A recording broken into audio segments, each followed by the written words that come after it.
So back ops, you see it. Let's get it. Cisco hit by ransomware. Vastly disappointing Cisco. They're the 800-pound gorilla in the networking market. I expect them the security to be a little tighter, but everybody's susceptible. You're only as good as your weakest link. So let's get an article. Once again, super quick. Cisco confirms I'm calling the Yanlouwang gang ransomware leaks stolen company data. So they did release the data they stole from Cisco, and Cisco validated it was actually their data. Cisco has confirmed that the data leak yesterday by the Yanlouwang ransomware gang was stolen from the company network during a cyber attack in May. However, the company said in an update that the leak does not change the initial assessment that the incident has no impact on the business. The impact on the business is if you can get hacked, you got to eat your own dog food, right? You need to make sure your network is tight because you're selling networking gear to other companies. Come on, Cisco, let's get it going. On September 11th, bad actors were previously published a list of file names from the security incident to the dark web, posted the actual contents of the same files to the same location on the dark web. The contents of these files match what was already identified and disclosed. Our previous analysis of this incident remains unchanged.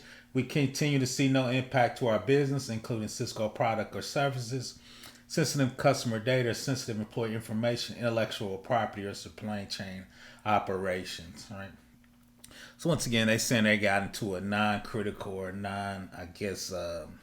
secure portion of their network, but still the objective is they got in the network.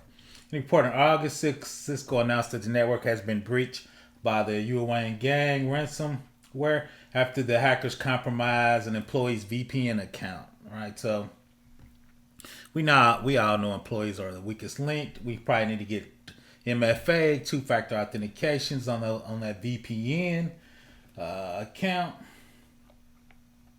According to the company, stolen data include non-sensitive files from employees' box folders. Attack was contained before the Yanlouwang ransomware could start encrypting the system.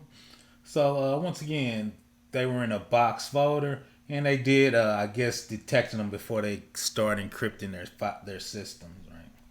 Hackers claimed stealing the 55 gigabit of data.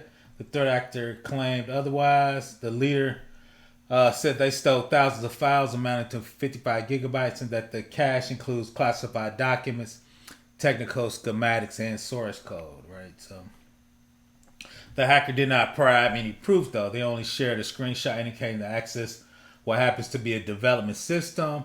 Could not verify the accuracy of the files. When asked if the comment on the matter, Cisco denied possibility that the intruder has exfiltrated or accessed any of the source code.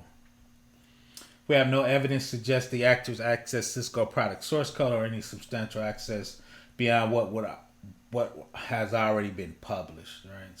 So the question is, did Cisco have a third party come in? Shout out to PricewaterhouseCoopers, Mandiant. Microsoft's been getting in the game. Last month, the research team at the Cybersecurity Insider published a report with evidence that linked the Yanlouwang gang evil group, which is UNC 2065, and the five-hand ransomware gang UNC 2447.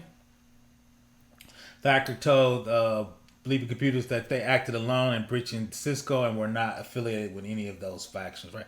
So there's no ransomware gangs out. That's what they do. Because if you're in a foreign company and you get 100,000 or a couple million, right? That's real life changing if you're in a foreign third world country where a lot of these hacking groups are. So once again, come on, Cisco, let's get it, tighten that up, right, Cisco?